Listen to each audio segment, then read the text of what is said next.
Disease कल oesophagus की progress कर रही थी, तो हमने देखा कि सबसे पहले वो डिजीज जो है वो जर्ड से शुरू हुई, जर्ड से शुरू होके वो आपके पास बेरेट एसोफेगस की तरफ गई, और बेरेट एसोफेगस से जो है ना वो एसोफेजियल कार्सिनोमा की तरफ गई जो डिजीज। इसी तरह अगर हम इसकी बात करें, हमारे पास जो मेडिसिन पॉइंट ऑफ व्यू के हवाले से जो है ना वो सबसे पहले हमें कोई भी पेशेंट आता है वो गैस्ट्राइटिस के साथ आता है, ठीक है, गैस्ट्राइटिस के साथ आता है। गैस्ट्राइटिस इज सिंपल कोई फूड पॉइजनिंग वगैरह हो गई है या उसने कोई गंद बला खाया है। गैस्ट्राइटिस के बाद वो जो डिजीज है वो पेप्टिक अल्सर डिजीज, जिसे हम क्रॉनिक डिजीज कहते हैं, क्रॉनिक डिजीज में कन्वर्ट हो जाती है, और पेप्टिक अल्सर डिजीज के बाद जो है वो आपके पास कार्सिनोमा में कन्वर्ट हो जाती है। ये जो कार्सिनोमा है ये आपका सर्जरी का टॉपिक है, ये मेडिसिन में आपने बिल्कुल नहीं करना। ये आप जो स्टोमिक का कार्सिनोमा है, गैस्ट्रिक एडिनो कार्सिनोमा, ये आप लोग सर्जरी में पढ़ते हैं, ठीक है। तो गैस्ट्राइटिस और पेप्टिक अल्सर डिजीज क्या है, कैसे होती है, सेम कुछ मिलती जुलती आपकी इसोफेगस की तरह ही है, लेकिन इसकी लैब्स डिफरेंट है, इसका मैकेनिज्म ऑफ एक्शन थोड़ा डिफरेंट है, पैथोफिजियोलॉजी थोड़ी डिफरेंट है, ट्रीटमेंट थोड़ी बहुत मिलती जुलती भी है, और थोड़ी बहुत इसकी जो ट्रीटमेंट है वो आपको थोड़ी चीजें इसमें ऐड भी आपको करनी पड़ती है। तो सबसे पहले अगर हम लोग ये देखने की कोशिश करें तो आपको पहले तो स्टोमिक का पता होना चाहिए कि उसमें कौन कौन से पार्ट्स हैं। तो स्टोमिक में हमारे पास एक फंडस होती है, ठीक है, उसके बाद बॉडी होती है स्टोमिक की, और फिर कार्डिया। कार्डिया वो जगह होती है जहां पे एसोफेगस और स्टोमिक आपस में मिल रहे होते हैं। इसी तरह एंट्रम और पाइलोरस, पाइलोरस वो पॉइंट होता है जहां पे ड्यूडिनम और स्टोमिक आपस में जंक्शन कर रहे होते हैं। पाइलोरस के बिल्कुल साथ एंट्रम है और फिर बॉडी है। ये हमें क्यों जरूरत पेश आई है कि हम इसको पॉइंट आउट कर सकें कि ये फंडस है, ये पाइलोरस है, ये एंट्रम है, ये बॉडी है? क्यों? ये अभी आगे जाके मैं आपको बताऊंगा कि ड्यू टू लोकेशंस, हमें लोकेशंस पता होनी चाहिए, क्योंकि बहुत सी डिजीजेस एक स्पेसिफिक लोकेशन को जो है ना वो टारगेट करती है। वो एक डिजीज है पेप्टिक अल्सर डिजीज है, अगर वो एनसेड इंड्यूस्ड है, वो आपके पास ड्यूटिनल अल्सर्स हैं, तो वो एक स्पेसिफिक आपका जो जगह है उसको टारगेट करती है, ठीक है। अब थोड़ा सा आपका पुराना कॉन्सेप्ट वो बच्चों वाला, बचपन वाला मैं अगर रिवाइज कराऊं तो आप सबको पता है कि स्टोमिक की जो लेयर्स हैं उनमें हमारे पास जो सबसे इनर मोस्ट लेयर होती है उसको म्यूकोजा कहते हैं। इनर मोस्ट लेयर, जिसमें ऐसे क्रिप्ट्स फोल्ड्स बने हुए होते हैं। फोल्ड्स क्यों बने हुए होते हैं? सरफेस एरिया को इंक्रीज करने के लिए ऐसे फोल्ड्स बने हुए होते हैं, और इन फोल्ड्स के अंदर सेल्स पड़े हुए होते हैं। इन्हीं फोल्ड्स के अंदर सेल्स होते हैं, इन्हीं फोल्ड्स के अंदर आप सबको पता है सेल्स होते हैं। कौन कौन से सेल्स होते हैं? ऑक्जेंटिक, जाइमोजिन, अभी मैं बताता हूं। उसके बाद आपके पास होता है सब म्यूकोजा, ठीक है, सब म्यूकोजा और म्यूकोजल लेयर, और फिर उसके बाद आउटर मोस्ट लेयर आपकी सिरोजा की होती है। हमारा जो ताल्लुक है वो म्यूकोजा और सब म्यूकोजा के साथ है, मेनली म्यूकोजा और सब म्यूकोजा के साथ है। म्यूकोजा के अंदर फोल्ड्स हैं, और इन फोल्ड्स के अंदर आपके डिफरेंट सेल्स पड़े हुए होते हैं, जिसमें आपके ऑक्जेंटिक सेल्स हैं। ऑक्जेंटिक सेल्स का काम क्या होता है कि वो एसिड सिक्रीशन करते हैं, एचसीएल फॉर्मेशन करते हैं। फिर उसके बाद आपके जाइमोजिन सेल्स होते हैं जिन्हें हम चीफ सेल्स भी कहते हैं, और इनका काम क्या होता है? ये पेप्सिन सिक्रीट करते हैं, पेप्सिन। और डिफरेंट गैस्ट्रल हार्मोन आपके पास होते हैं, और सबसे इंपॉर्टेंट एक आपके सेल्स पड़े हुए होते हैं जिन्हें हम कहते हैं फब्यूलर सेल्स, जो कि म्यूसन प्रोड्यूस करते हैं, म्यूकन प्रोड्यूस करते हैं, म्यूसन, ठीक है। तो ये चार किस्म के मेन सेल्स आपको स्टोमिक में देखने को मिलते हैं। आपके पास प्राइटल है, जाइमोजिन है, आपके पास एंडोक्राइन सेल्स है, और फोब्यूलर सेल्स होते हैं। अब आप सब माशाल्लाह से समझदार, अक्लमंद डॉक्टर साहबान, फाइनल ईयर में पहुंचे हुए होनहार स्टूडेंट्स हैं। आप सबको ये पता है कि स्टोमिक की जो पीएच होती है वो एसिडिक होती है, और एसिड जब भी किसी भी स्ट्रक्चर के साथ लगता है तो वहां पर वो डैमेज काज करता है। फिर ये एसिड स्टोमिक को क्यों नहीं डैमेज करता? इसलिए डैमेज नहीं करता कि अल्लाह पाक ने स्टोमिक को प्रोटेक्ट करने के लिए कुछ प्रोटेक्टिव फोर्सेस रखी हुई है। वो प्रोटेक्टिव फोर्सेस कौन कौन सी हैं? वो मेनली आपके पास 4 प्रोटेक्टिव फोर्सेस होती हैं, 4 प्रोटेक्टिव फोर्सेस होती हैं जो कि आपके स्टोमिक को बचाती हैं एसिड से। वो 4 प्रोटेक्टिव फोर्सेस कौन कौन सी हैं? उनमें सबसे पहले नंबर पे आपके पास म्यूकस की लेयर है, एक म्यूकस की लेयर होती है। दूसरी, इसकी रीजनरेटिव कैपेसिटी बहुत ज्यादा होती है, रीजनरेटिव कैपेसिटी बहुत ज्यादा होती है। Third one is bicarbonate and blood supply, bicarbonate ion secretion. और fourth one is prostaglandin secretions. तो ये 4 मेन डिफेंसिव फोर्सेस है आपके स्टोमिक के पास, जिसमें म्यूकस सेक्रीशन है, बाइकार्बोनेट ब्लड फ्लो है, आपके पास रीजनरेटिव कैपेसिटी है, और प्रोस्टाग्लैंडिन्स है, जो कि स्टोमिक को एसिड से बचाते हैं। अगर कभी भी ये डिफेंसिव फोर्सेस में कोई भी मसला आएगा तो तभी आपके पास जो है ना ये अल्सर्स क्रिएट होंगे या इरोजन्स क्रिएट होंगे। अब सबसे पहले क्या आपको देखने को मिलता है पेशेंट में? गैस्ट्राइटिस। गैस्ट्राइटिस क्या है? ये एक एक्यूट चीज है, एक्यूट डिजीज है। एक्यूट का मतलब क्या है कि बड़ी शॉर्ट टर्म हिस्ट्री के साथ, और ये किसी भी वजह से हो सकती है। ये किसी बैक्टीरिया की वजह से, किसी फंजाई की वजह से, किसी पॉइजन की वजह से, कोई भी वजह हो सकती है जिसकी वजह से आपको एक एक्यूट गैस्ट्राइटिस का अटैक हुआ है। आपने खाना कोई कहीं से गंदा खा लिया है, कोई एच पाइलोरी की वजह से एक्यूट अटैक हो गया, कोई वायरस की वजह से हो गया, जैसे आप कॉलरा है, वाइब्रो कॉलरा है, टाइफाइड है, डिफरेंट वायरसेस हैं जिनकी वजह से आपको एक्यूट गैस्ट्राइटिस का अटैक हो सकता है। एक्यूट गैस्ट्राइटिस इतना ज्यादा हमारे लिए इंपॉर्टेंट नहीं है जितना हमारे पास क्रॉनिक गैस्ट्राइटिस इंपॉर्टेंट है। और क्रॉनिक गैस्ट्राइटिस में भी सबसे ज्यादा जो इंपॉर्टेंट है वो आपके पास दो तरह का डिफरेंट गैस्ट्राइटिस होते हैं। मैं आपको ये सारी बातें अभी डिटेल में बताता हूँ, आपने परेशान नहीं होना, ठीक है? समझने से पहले आप सबको, गैस्ट्राइटिस को समझने से पहले दो कॉन्सेप्ट अपने क्लियर करें अभी और इसी वक्त। एक चीज होती है इरोजन और एक चीज होती है अल्सर। इरोजन और अल्सर में ना जमीन आसमान का फर्क है। आप ये सवाल तो करते हैं कि भाई एक्यूट केस के अंदर कैसे ब्लीडिंग हो जाती है। मतलब कि एक पेशेंट है, उसने कहीं से अच्छा खाना नहीं खाया, वो कहीं पर ट्रैवल कर रहा था और उसको एक्यूट गैस्ट्राइटिस हुआ, उसको बड़ी शदीद किस्म की पेन हुई और पेन से उसको जो है ना वो उल्टी आ गई है खून की, ठीक है? अब क्या वो खून की उल्टी उसे अल्सर की वजह से आई है? नहीं। आपके पास दो डिफरेंट चीजें होती हैं। एक होता है इरोजन, एक होता है इरोजन और एक होता है ulcer. Ulcer is always chronic in nature, या कोई बहुत ही शदीद किस्म का एक्यूट अटैक, जैसे किसी ने कोई तेजाब पी लिया है या किसी ने कोई अपनी खुदकुशी करने के लिए कोई चीज उसने पी ली है, या बर्न, जैसे जले हुए लोग होते हैं, बर्न के पेशेंट्स होते हैं, उनमें सिर्फ अल्सर होता है या क्रॉनिकली आपको अल्सर देखने को मिलता है। जो इरोजन होती है ना, वो ये आम तौर पे जो आप देखते हैं ना कि ये पेट में दर्द, खून की उल्टी आ गई, कोई गंदा खाना खाया, कोई खून निकल आया, पेट में दर्द होना शुरू हो गई, हल्की फुल्की ब्लीडिंग हो गई, that is due to erosion. अब इरोजन और अल्सर की मॉर्फोलॉजिकल फीचर में क्या डिफरेंस है कि जो इरोजन होती है वो सिर्फ म्यूकस लेयर को इन्वॉल्व करती है, वो सिर्फ और सिर्फ आपकी एपिथेलियम को इन्वॉल्व करती है, ठीक है? लेकिन जो अल्सर होता है वो आपकी तमाम लेयर्स को इन्वॉल्व करता है। वो म्यूकस को भी डैमेज करता है, वो आपकी म्यूकोजा को भी डैमेज करता है, वो सब म्यूकोजा को भी डैमेज करता है, और वो इवन के मस्कुलरिस लेयर तक भी पहुंच जाता है, और इवन के वो पूरा का पूरा एक सुराख भी कर देता है। ये भी हो सकता है कि पूरा का पूरा वहां से गैप आ जाए, पूरा का पूरा वहां परफोरेशन हो जाए, ठीक है? ट्रांसम्यूरल तमाम की तमाम लेयर्स को इन्वॉल्व करता है, पूरी की पूरा डिफेक्ट कॉज कर देता है, ठीक है? तो ये एक फर्क समझे कि इरोजन और अल्सर में क्या फर्क है। तो जब भी कोई एक्यूट अटैक होता है उसमें अगर कोई प्रॉब्लम हुई है, इन्फ्लेमेशन हुई है, गैस्ट्राइटिस क्या है? Actually inflammation of stomach. तो एक्यूट अटैक के अंदर जो इन्फ्लेमेशन हुई है गैस्ट्रिक म्यूकोजा की, वो क्या कॉज कर सकती है? वो इरोजन्स कॉज कर सकती है। और अगर कोई रिपीटेड अटैक्स हो, बार बार एक्यूट अटैक हो रहे हैं, बार बार एक्यूट अटैक हो रहे हैं, तो फिर वो क्या चीज में कन्वर्ट हो जाती है? फिर वो चीज कन्वर्ट होती है आपके अल्सर्स के अंदर। ये कॉन्सेप्ट क्लियर है डॉक्टर साहबान? ये कॉन्सेप्ट क्लियर है कि एक्यूट और एक्यूट अटैक में इरोजन और अल्सर में क्या फर्क है? क्लियर है? अब जरा सुनिएगा कि एक्यूट गैस्ट्राइटिस की कॉजेज क्या क्या है और क्रॉनिक की कॉजेज क्या क्या है। यानी कि क्या हर हर चीज ही एक्यूट अल्सर में चेंज हो? अल्सर में तो ब्लीडिंग होगी डॉक्टर साहब, अल्सर में तो ब्लीडिंग बहुत ज्यादा होती है।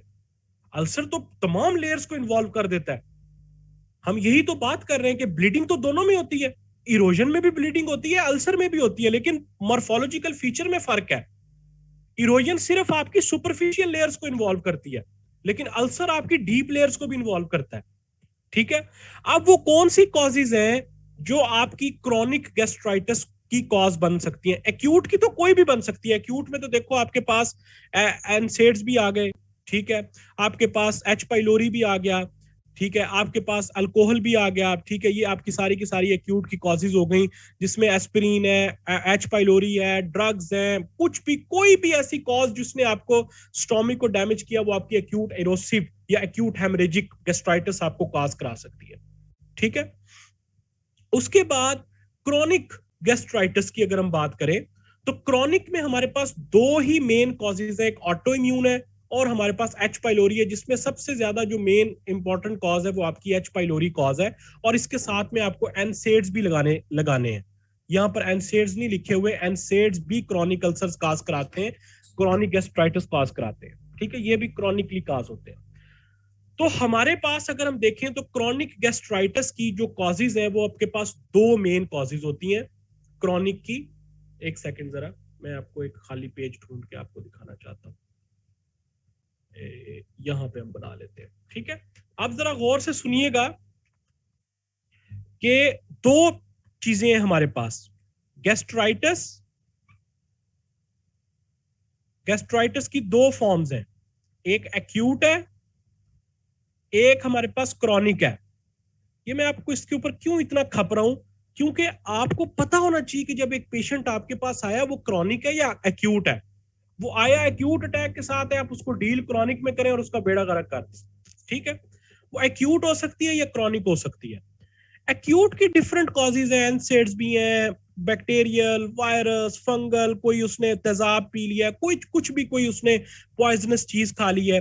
क्रॉनिक की दो ही मेन कॉजेज होती हैं ज्यादातर, मोस्टली और भी है, लेकिन हमने जो हमारा जो फोकस है वो इन दो के ऊपर है, एनसेड्स और एच पाइलोरी, जिसमें मोस्ट कॉमन जो है वो 60% ऑलमोस्ट जो है वो एच पाइलोरी कॉज होती है।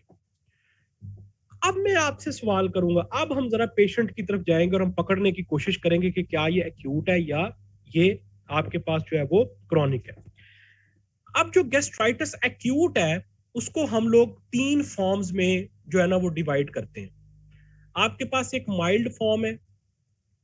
डॉक्टर साहब ऑटो इम्यून की हम नहीं बात करें, ऑटो इम्यून में तो इम्यूनिटी उसके अगेंस्ट बन जाएगी, these are not important, minor causes है, हम जो मेन चीज है उसको पढ़ रहे हैं। Mild form, moderate form, severe form. Mild form का तो आपको मे भी पता भी ना लगे कि आपको गैस्ट्राइटिस हुआ है, हल्की फुल्की दर्द हुई और उसके लिए कोई मेडिकेशन, कोई दवाई वो आपके पास आएगा भी नहीं।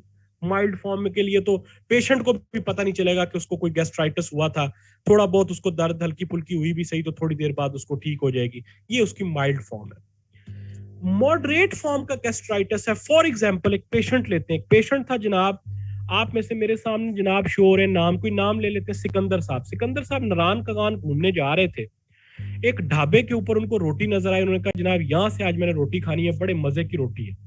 खाना उन्होंने वहां से खा लिया। अब खाना खाने के बाद कोई 1-1.5 घंटे 2 घंटे के बाद उनको हल्की सी दर्द होना शुरू हो गई।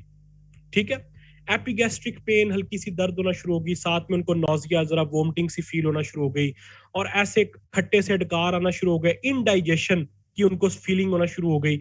इनडाइजेशन का ऐसे क्या पता, इनडाइजेशन की आपको कैसे फीलिंग, पेट भरा भरा सा, पेट ना ऐसे वजनी सा हो जाता है, भारी भारी सा हो जाता है और आपको ऐसे लगता है कि जैसे आपकी जो फूड है बिल्कुल वैसे की वैसी आपकी पेट में पड़ी हुई है। आप सबके साथ होता है, इसको हम डिफाइन कर सकते हैं, आप लोगों को थोड़ा सा देखना पड़ता है कि ये क्या चीज है। तो अब उनको 2-3 घंटे के बाद हल्की सी पेन हुई, नोजिया सा फील हुआ, वोमिटिंग सी फील हुई, इनडाइजेशन की उनको कंप्लेन हुई। तो मुझे बताएं इसको आप किस में काउंट करेंगे, मॉडरेट फॉर्म में। किसको काउंट करेंगे, मॉडरेट फॉर्म में। लेकिन अगर यही सिकंदर साहब को खुदा ना खास्ता 1 या 2 या 3 घंटे के बाद शदीद किस्म की पेन और साथ में ब्लीडिंग स्टार्ट हो गई, साथ में उनको जो उनको उल्टियां आई और उसमें उन्होंने देखा कि या तो थोड़ी सी ब्लड आ रहा है या ज्यादा ब्लड आ रहा है, तो ये उसकी कौन सी फॉर्म होगी, सवेयर फॉर्म होगी। क्लियर होगी मेरी बात, कि अगर एक पेशेंट आपके पास आता है, वो कहता है डॉक्टर साहब मैंने फलां जगह से खाना खाया है और खाना खाने के कोई 2-3 घंटे के बाद मुझे हल्की सी दर्द होना शुरू हुई है और मुझे ना उल्टी सी फील हो रही है, इनडाइजेशन सी, पेट भारी भारी सा फील हो रहा है। ठीक है ना, है डिस्प्लेजिया के भी यही, डिस्पेप्सिया नहीं डॉक्टर साहब जो पढ़ रहे फिलहाल इस पे आए। ठीक है, अच्छा अब आपके पास एक पेन शुरू हो गई है, उसको उल्टी वगैरह फील हो रही है, ये आपने उसको क्या, किस में आप उसे काउंट करेंगे, माइल्ड फॉर्म में। लेकिन अगर यही पेशेंट आपके पास ब्लीडिंग के साथ आता है, हिमेटेमेसिस के साथ आता है, या उसको ब्लैक स्टूल्स आ रहे हैं, उसका जो ब्लीडिंग उसको हो रही है, तो फिर आप इसको किस में काउंट करेंगे? सवेयर फॉर्म में। ठीक है, क्योंकि इसमें क्या हो चुकी है? इरोजन हो चुकी है। सवेयर फॉर्म में इरोजन हो चुकी है, लेकिन मॉडरेट फॉर्म में जस्ट इन्फ्लेमेशन हुई है, अभी इरोजन नहीं हुई। ये आप पैथोलॉजी में बड़ी डिटेल में पढ़ के आए हुए, मैंने आपको पढ़ाया भी था, अगर जिन्होंने मेरे साथ पैथोलॉजी पढ़ी हो, कि इन्फ्लेमेशन कैसे होती है, फिर उसके बाद इरोजन कैसे होती है। यहां तक बात क्लियर है? गैस्ट्राइटिस के पेशेंट को आपने तीन चीजों के अंदर कैटेगराइज कर लिया। पहले उसकी मॉडरेट फॉर्म, और पहले उसकी माइल्ड फॉर्म होगी, जिसमें वो आपके पास कभी नहीं आएगा, उसको खुद भी पता नहीं चलेगा कि मुझे कुछ हुआ या नहीं हुआ। दूसरी उसकी फॉर्म कौन सी होगी? मॉडरेट फॉर्म होगी, जिसमें वो आपके साथ पेन के साथ, नोजिया, वोमिटिंग के साथ, इनडाइजेशन की कंप्लेन के साथ प्रेजेंट करेगा। ठीक है, तीसरी उसकी फॉर्म कौन सी होगी? गैस्ट्राइटिस की फॉर्म कौन सी होगी? जो कि सवेयर फॉर्म है, जिसके साथ वो ब्लीडिंग के साथ आपके साथ प्रेजेंट करेगा, और साथ में उसको जो है वो शदीद किस्म की पेन हो रही होगी। तो पेशेंट को कैटेगराइज कर लिया आपने? समझ आई आपको? क्लियर है?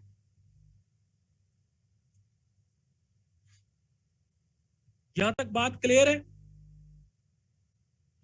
डॉक्टर साहब, जर्ड और गैस्ट्राइटिस का क्या ताल्लुक है, मुझे ये बताएं। गैस्ट्राइटिस आपके पेट का मसला हो रहा है, उसके पेट में पेन हो रही है, क्या जर्ड में हमने कहीं पढ़ा था कि एपिगैस्ट्रिक रीजन में पेन के साथ आएगा? वो GERD is a different thing. GERD में तो आपकी ओरल कैविटी इन्वॉल्व होगी। आपकी यही तो हिस्ट्री है जिससे आप डिफरेंशिएट करोगे कि ये जर्ड है या क्या है। क्या गैस्ट्राइटिस में अभी तक हमने पढ़े हैं कि सबस्टर्नल पेन हो रही है? क्या गैस्ट्राइटिस में हमने पढ़ा है कि उसको जो है कोई उसकी ओरल कैविटी इन्वॉल्व हो रही है, डेंटल इरोजन हो रही है, लारेंजाइटिस हो रहा है, फ्रेंजाइटिस हो रहा है? Is there any complain of laryngitis in gastritis? No. ठीक है, इसमें एपिगैस्ट्रिक पेन है, उसमें सबस्टर्नल पेन है, इसमें कोई ओरल कैविटी इन्वॉल्व नहीं हो रही। तो खैर, अच्छा, कैटेगराइज करना आ गया आपको। माइल्ड, मॉडरेट, सवेयर फॉर्म के अंदर आपने कैटेगराइज कर लिया। अब ये आपको कैसे पता चला कि ये एक्यूट है, ये क्रॉनिक है? वो आपको हिस्ट्री से पता चला, टाइम पीरियड से पता चला कि अच्छा जी, ये एक्यूट गैस्ट्राइटिस का केस है, क्योंकि इस पेशेंट ने अभी थोड़ी देर पहले किसी जगह से खाना खाया है, जो खाना ठीक नहीं था, उसको फूड को, जो उस खाने की वजह से इसको एक्यूट गैस्ट्राइटिस हुआ है, और इसको क्योंकि ब्लीडिंग नहीं हो रही, तो ये मॉडरेट गैस्ट्राइटिस का केस है। क्लियर होगी बात? लैब्स कौन सी करवाएंगे आपको? लैब्स ज्यादातर तो इसमें आपको जरूरत पड़ेगी अगर सवेयर केस है, वरना मॉडरेट केस के अंदर आपको लैब्स की जरूरत नहीं पड़ती। लेकिन क्योंकि हमने प्रॉफ में तो लिखना होता है, तो प्रॉफ में आपको ये कुछ टेस्ट लिखने पड़ते हैं। इन टेस्ट को मैं आगे जाके एक्सप्लेन करता हूं क्रॉनिक के अंदर। ठीक है डॉक्टर साहब, क्या हम अभी क्रॉनिक पढ़ रहे हैं? जो पढ़ रहे हैं ना, जरा उस पर प्लीज फोकस करें, तो आप लोगों को ना बड़ा आसान रहेगा। अभी मैं क्रॉनिक पढ़ रहा हूँ, जो आप पढ़ाया है मैंने क्रॉनिक, जो आपने पहले पूछना शुरू कर दिया, क्रॉनिक में कैसे प्रेजेंट करेगा।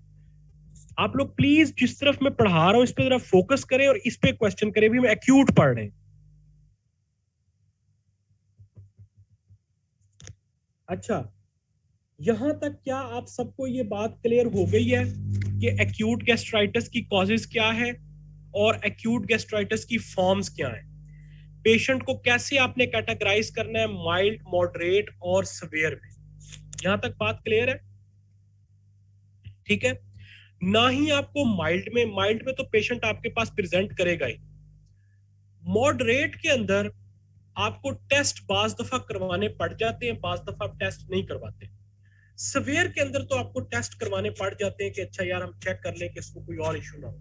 वो टेस्ट कौन से? मैं एक ही दफा नीचे जाके आपको बताता हूँ कि जो जीआईटी में नॉन इन्वेसिव और इन्वेसिव टेस्ट कराते हैं, उनके डिफरेंट टाइप्स क्या क्या है और वो किस वक्त करवाते हैं। जाहिर सी बात है, या तो क्रॉनिक में करवाएंगे या जो है वो सीवियर डिजीज में कराएंगे। ठीक है, अब अगर हम मैनेजमेंट की बात करें, तो मुझे ये बताएं कि क्या एक्यूट केस में किसी सर्जरी की जरूरत है?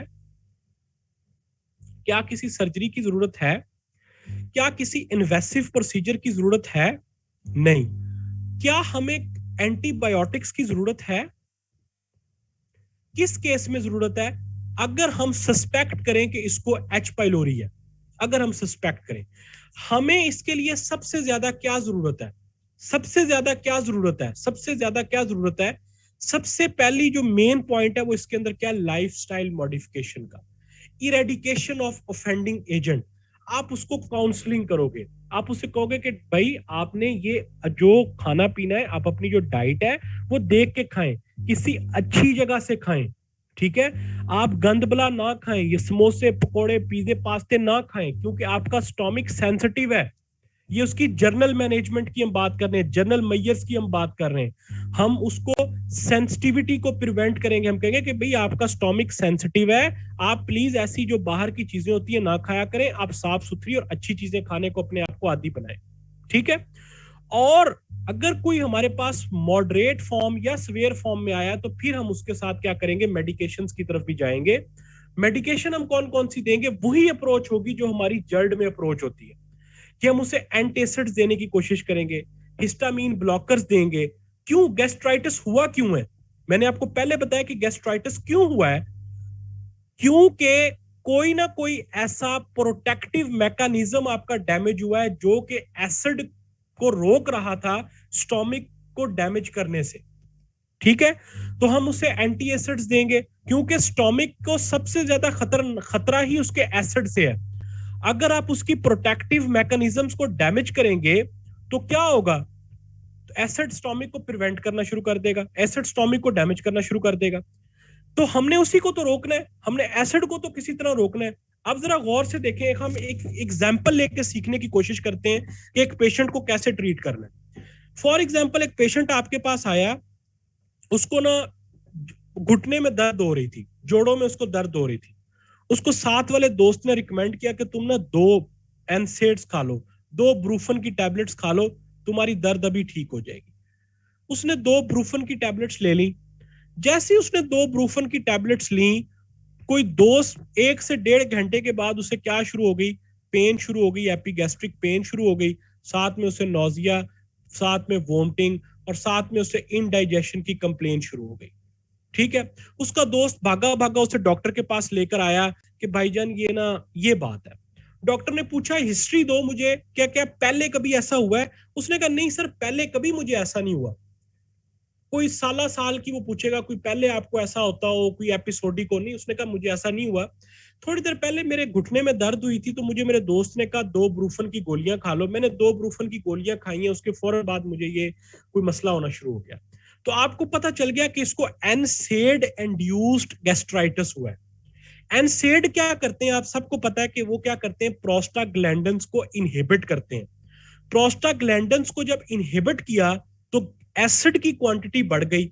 जब ये देखें, हम एक फ्लो शीट अगर बनाएं, हम एक फ्लो शीट बनाएं कि इस पेशेंट के साथ हुआ क्या होगा, कि उसने एनसेड खाए, उसने खाए एनसेड, ओहो, उसने खाए एनसेड।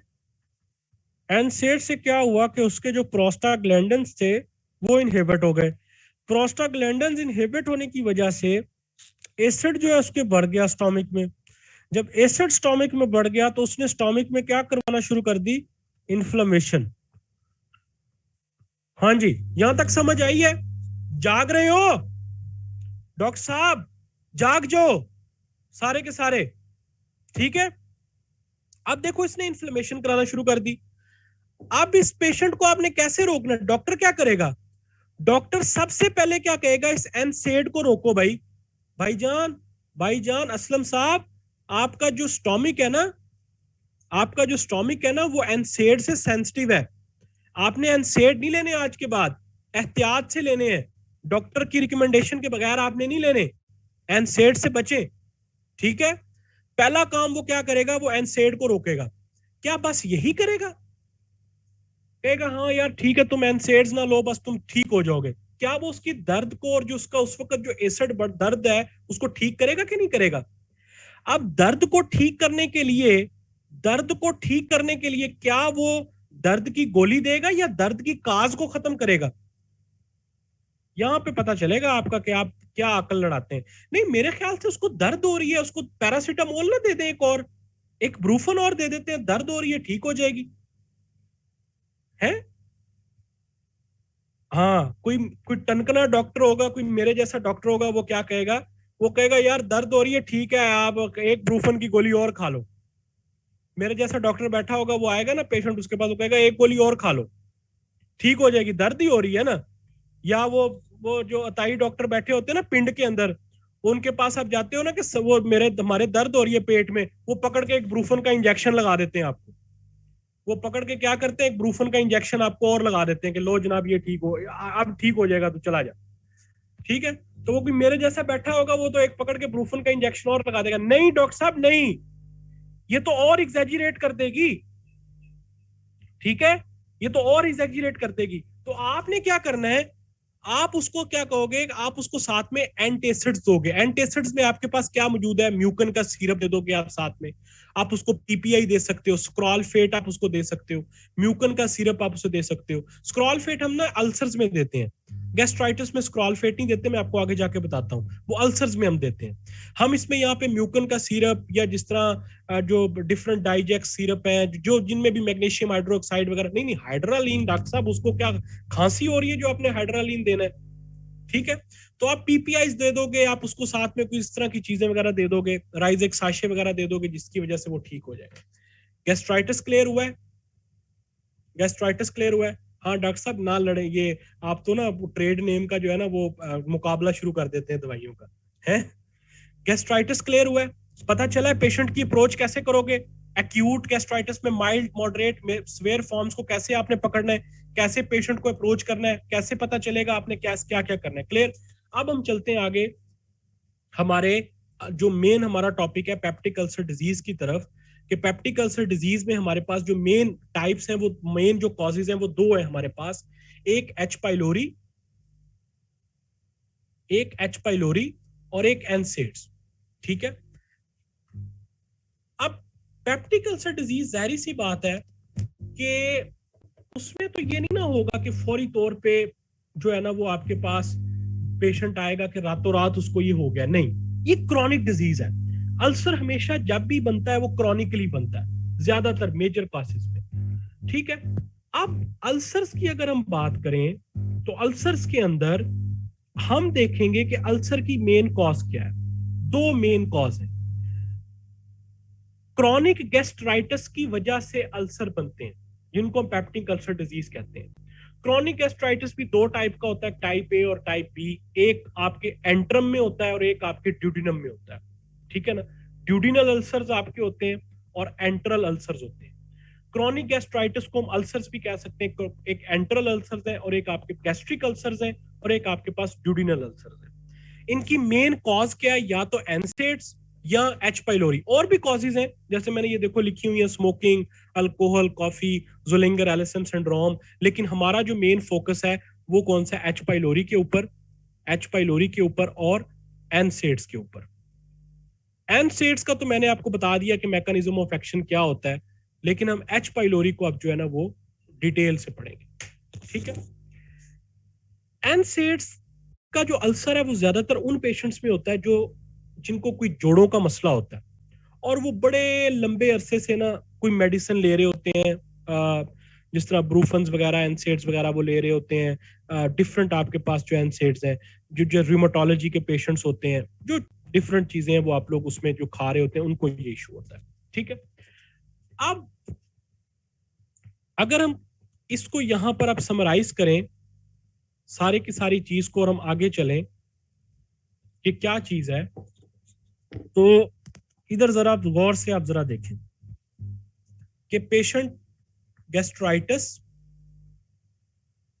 गैस्ट्राइटिस कौन सा, एक्यूट।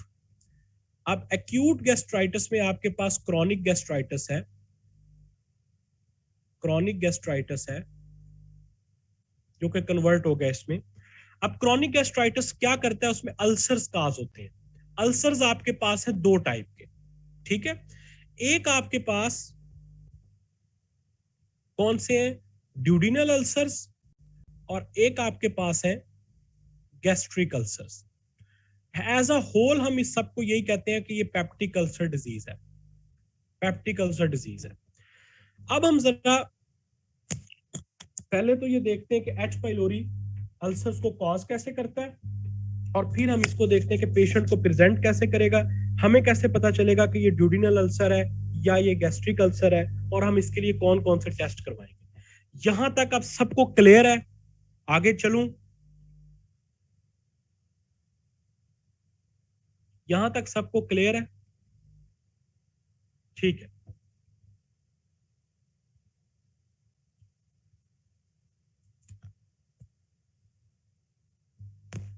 अच्छा, ये टेबल्स मैंने ऐड की हुई, आप लोग बाद में पढ़ सकते हैं इनके डिफरेंस। अभी मैं डॉक्टर साहब पता नहीं आपको फिर कब समझ आएगी, अभी भी ये क्वेश्चन आप लोग कर रहे हैं part D is actually chronic gastritis. मैं कोई 4 दफा ये फ्लो चार्ट बना के आपको समझा चुका हूं कि कैसे फ्लो चार्ट है, पहले क्या होना है, फिर क्या होना है, बाद में क्या होना है। अब अगर कोई जिस तरह के जो क्वेश्चन है ये आप लोग बाद में बैचेस में भी डिस्कस कर सकते हैं। इस तरह ना ये जरा फिलहाल अभी इस पे जो मैं आपसे पूछ रहा हूँ उसके ऊपर रहे, और मुझे उससे कोई रिलेटेड आपको चीज समझ नहीं आ रही तो वो मुझसे पूछे जरूर। बाद में आप बैचेस में 1000 दफा ये क्वेश्चन करें। ये छोटे छोटे क्वेश्चन आप लोग जो है ना, जब अमेरिका फिर रहे होते हैं ना, आप मुझे खुद बताएं, आप यहाँ बच्चों से ये मुझे खुद बताएं कि ये फ्लो चार्ट में कितनी दफा बना रहा हूं कि पहले गैस्ट्राइटिस होना है, उसके बाद क्रॉनिक गैस्ट्राइटिस होना है। क्रॉनिक गैस्ट्राइटिस अल्सर कॉज करवाता है, उसकी दो फॉर्म्स हैं, एक ड्यूडिनल अल्सर्स हैं, एक गैस्ट्रिक अल्सर्स हैं, और peptic ulcer disease is as a whole इसको हम कहते हैं। अब यहां पर हमने देखना है कि एच पाइलोरी एनसेड्स का पता चल गया कि वो कैसे अल्सर कॉज कराते हैं सबको।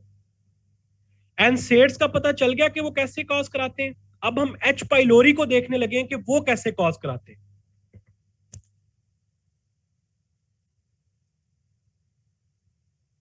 ठीक है, अब हम एच पाइलोरी को देखते हैं कि वो कैसे कॉज कराते हैं। देखिए, एच पाइलोरी एक बैक्टीरिया है जिसके पास कुछ विरुलेंस फैक्टर्स होते हैं। उसके पास एक, ये आप लोग पैथोलॉजी में बड़ी डिटेल में पढ़ते हैं, लेकिन जस्ट थोड़ा सा ओवरव्यू में आपको दूंगा कि एच पाइलोरी कैसे अल्सर काज कराता है। आपके पास उस जो बैक्टीरिया उसके पास एक फ्लैजेला होता है, एक यूरिएज एंजाइम होता है। यूरिएज एंजाइम क्या करता है कि ये जिस तरह ये एच पाइलोरी है ना, तो आपको पता है कि जो एसिड है वो तो बैक्टीरिया को भी किल करता है, लेकिन ये यूरिया क्या करता है, ये इसके गिर्द एक अमोनिया की प्रोटेक्टिव कोट बना देता है, जिसकी वजह से जो एसिड है वो इस बैक्टीरिया को कुछ नहीं कर पाता। ठीक है, और इसके पास क्या है, और इसके पास एक एडहीजन्स है, एडहीजनल मॉलिक्यूल्स हैं जो कि इससे सरफेस के साथ अटैच होने में हेल्प करते हैं। और इसके पास एक टॉक्सिन होता है जिसे हम कहते हैं कैग ए टॉक्सिन। इसकी एक क्लियर डायग्राम अगर आप देखें तो ये देखें इसके पास क्या क्या विरुलेंस फैक्टर्स हैं। इसके पास फ्लैजेला है जो इसको मूवमेंट में हेल्प करता है, आगे से चलने फिरने में हेल्प करता है। यूरिएज है जो इसके गिर्द एक प्रोटेक्टिव कोट बना देता है, जो एसिड, जो स्टोमिक का एसिड है वो इसको तो डैमेज नहीं करता, लेकिन जो है वो हमारे लिए खतरा बन जाता है। और इसके पास जो सबसे इंपॉर्टेंट चीज है वो इसके पास है इसके एंजाइम्स। इसके पास हर एंजाइम है। ये म्यूसिनेज, ये म्यूसिन को भी खा सकता है, ये प्रोटीन्स को भी खा सकता है, और ये लिपिड्स को भी खा सकता है। और इसके पास एक टॉक्सिन है जो टॉक्सिसिटी भी क्रिएट कर सकता है, डैमेज भी कर सकता है हमारे स्ट्रक्चर को। तो देखो कि ये ऑल इन वन बैक्टीरिया है। इसके पास मूवमेंट के लिए फ्लैजेला भी मौजूद है, इसके पास यूरिएज एंजाइम इसको एसिड से बचाने के लिए भी मौजूद है, इसके पास म्यूकस को खाने के लिए भी एंजाइम मौजूद है, इसके पास प्रोटीन को खाने के लिए भी एंजाइम मौजूद है, इसके पास लिपिड को खाने के लिए भी एंजाइम मौजूद है, और इसके पास टॉक्सिन भी है। ठीक है, कुछ ऐसा दिखता है आपका ये प्यारा सा बैक्टीरिया। ये यूरिएज एंजाइम से क्या करता है कि ये अमोनिया को बनाता है और अपने गिर्द एक प्रोटेक्टिव कोटिंग बना देता है। ऐसे प्रोटेक्टिव कोटिंग क्या करती है, इसको इसको बचाती है स्टोमिक के एसिड से। खुद देखो एसिड से बच जाता है और हमारे लिए वबाले जान बन जाता है। करता ये क्या है, इसकी जरा एक प्यारी सी डायग्राम आप देखेंगे तो आपको अभी समझ आ जाएगा कि ये हमारे साथ करता क्या है। मुझे ये बताएं, आपके स्टोमिक के सेल्स किससे मिलकर बने? क्या प्रोटीन और लिपिड से मिलकर बने? क्या प्रोटीन और लिपिड से मिलकर बने? क्लियर है ना? अब देखो कि पहले ये क्या कर रहा है, आप इस तरफ जरा गौर करें, इसकी शैतानी के ऊपर गौर करें। ये देखें, सबसे पहले ये आया हेलिकोबैक्टीरियल पाइलोरी, इसने ऊपर से म्यूकस को खाना शुरू किया। ये देखें, म्यूकस को ये खा गया, जो म्यूसन जेल बनी हुई थी, जो एक प्रोटेक्टिव कोट बना हुआ था स्टोमिक के ऊपर, उसको तो ये खा गया। एक तो ये म्यूकस को खा गया। जब म्यूकस को यहां से रिमूव कर दिया गया तो सेल्स पीछे से क्या हो गए, नंगे हो गए। उनका डायरेक्ट कांटेक्ट हो गया किसके साथ, एसिड के साथ। तो क्या वो एसिड इन सेल्स को डैमेज नहीं करेगा? करेगा। क्या वो एसिड जब इनके ऊपर से म्यूकस को रिमूव कर देंगे तो क्या वो एसिड इन सेल्स को डैमेज करेगा? जाग जाओ सारे, करेगा ना? तो आपके पास एक्चुअली हुआ क्या, दो कॉजेज बन गई।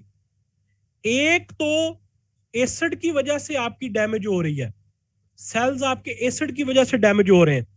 दूसरी कॉज, बैक्टीरिया भी डैमेज कर रहा है आपके सेल्स को। बैक्टीरिया कैसे डैमेज कर रहा है? बाय 3 वेज, प्रोटीएज एंजाइम के थ्रू, टॉक्सिन के थ्रू और लाइपेज एंजाइम के थ्रू।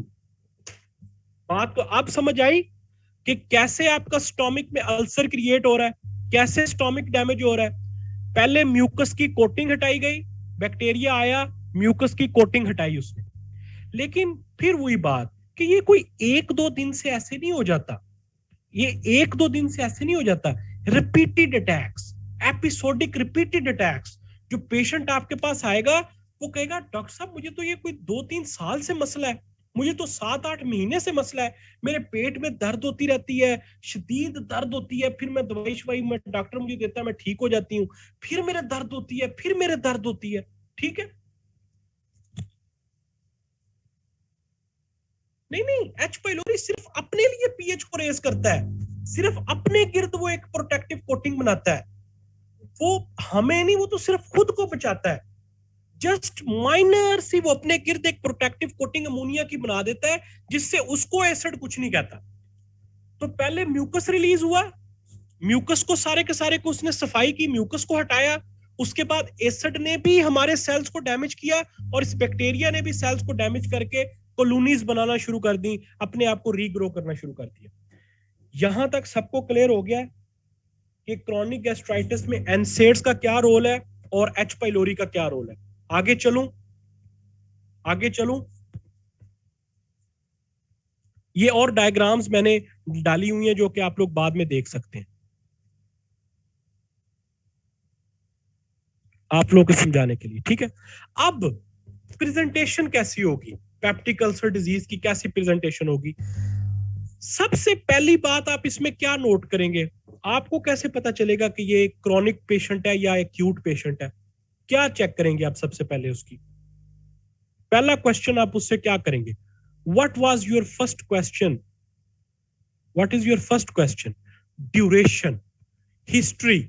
आप उससे पूछेंगे कि क्या आपको ये पहले कभी हुआ है, ये कब से है, ये मसला आपको कब से है, क्या रिपीट। इससे वो कहेगा कि डॉक्टर साहब, अब दो सिनेरियोज हैं, वो कहेगा डॉक्टर साहब 2-3 दिन ही हुए हैं मुझे ये मसला शुरू हुआ है, मैं वो ना एक जगह से मैंने पानी अपना बदला है, या एक जगह से मुझे डॉक्टर ने ना, मेरे जोड़ों में दर्द होती थी तो मैंने एनसेड्स खाना शुरू कर दी है।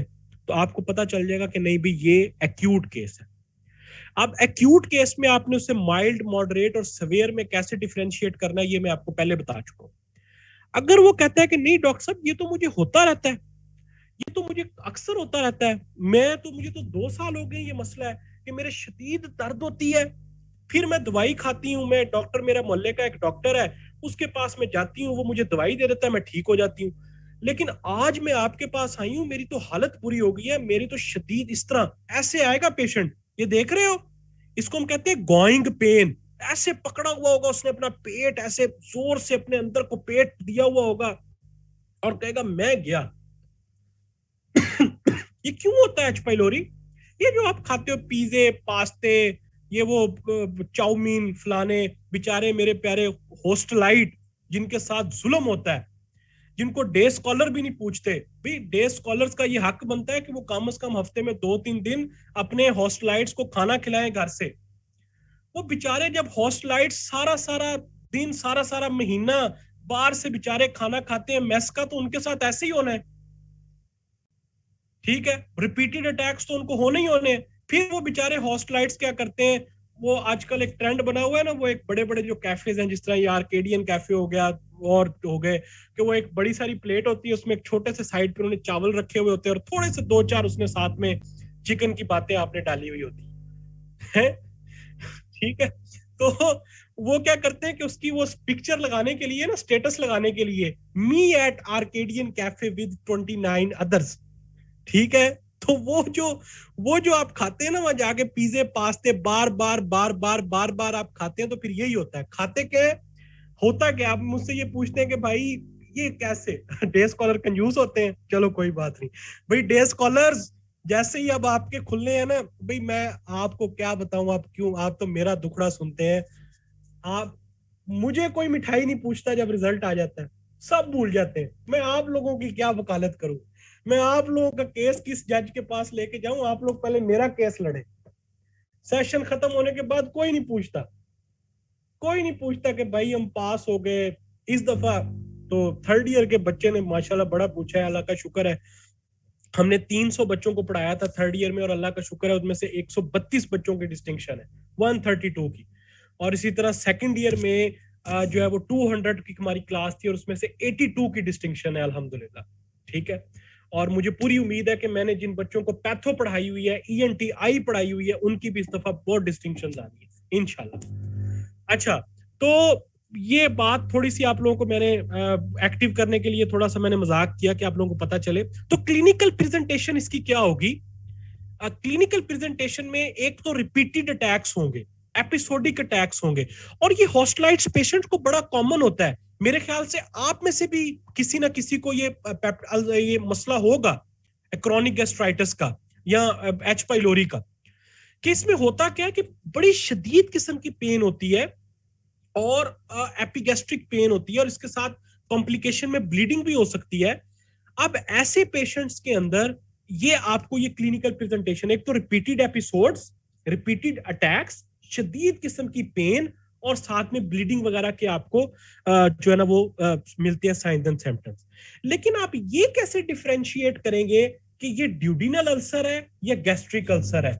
बहुत आसान, बहुत आसान जी। बैक्टीरिया खाने में ही होते हैं ना, अंडर कुक्ड फूड्स जो होती हैं उनमें होते हैं। जो स्टीक्स वगैरह आप खाते हैं ना, स्टीक्स वगैरह ये बाज दफा अंडर कुक्ड रह जाती हैं, तो उनमें ये बैक्टीरिया, फिश में अंडर कुक्ड, फिश में अंडर कुक्ड, स्टीक्स में अंडर कुक्ड, मीट में, पानी में, जो पानी साफ सुथरा। अच्छा, अब यहां पर एक बहुत इंपॉर्टेंट पॉइंट है जो आपने क्लिनिकली हिस्ट्री में पकड़ना है, जिससे आपको पता चलेगा कि ये ड्यूडिनल अल्सर है या गैस्ट्रिक अल्सर है। ड्यूडिनल अल्सर है या गैस्ट्रिक अल्सर है, सुने, गौर से सुने। ड्यूडिनल अल्सर हमेशा खाने के साथ ठीक हो जाता है, यानी कि जैसे ही आपने खाना खाया है ना, क्यों ठीक होता है मैं बताता हूं, परेशान नहीं होना।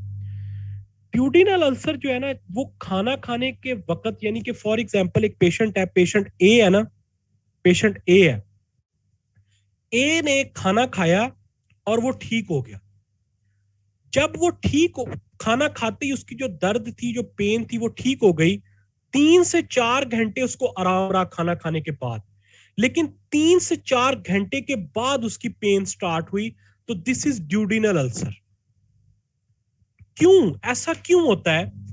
क्योंकि जब आप खाना खाते हैं ना, क्योंकि अल्सर तभी एग्जैजरेट होता है जब एसिड की क्वांटिटी ज्यादा होती है। लेकिन आप सबको पता है कि ड्यूडिनम के अंदर जो सिक्रीशंस होती हैं वो कौन सी होती हैं?